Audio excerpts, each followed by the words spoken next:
Thank God Supreme Court took a wider perspective. The recent stay of the UGC 2026 equity regulations by the Honorable Supreme Court is welcomed by many. Let's understand why UGC came out with the new 2026 regulations. So, a petition was filed in 2019 in the Supreme Court by the mothers of two students who committed suicide over alleged caste based discrimination. So, the Supreme Court directed the UGC to create a stricter mechanism to prevent and punish any discriminatory acts in higher education institutions.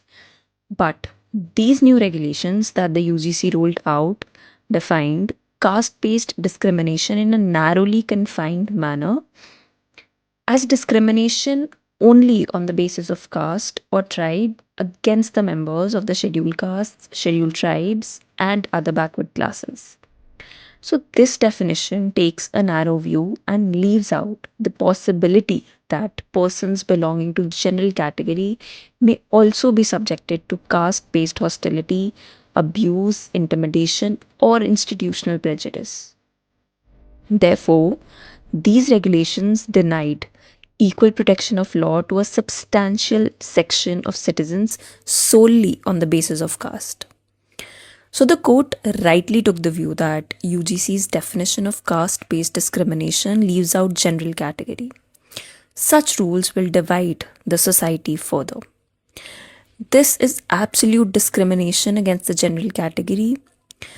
Rather than focusing exclusively on caste, the regulations should speak of an all inclusive discrimination, be it gender based, region based, color based, or caste based.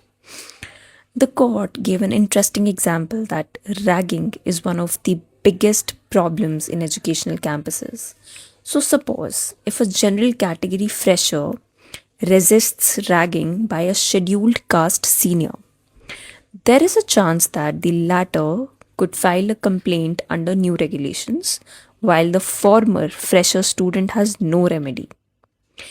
It could become a police case, and the fresher student's future would possibly come to an end on the very first day of college. So the court said that the unity of India must be reflected in its educational institutions, and such regulations should create a free and equitable atmosphere.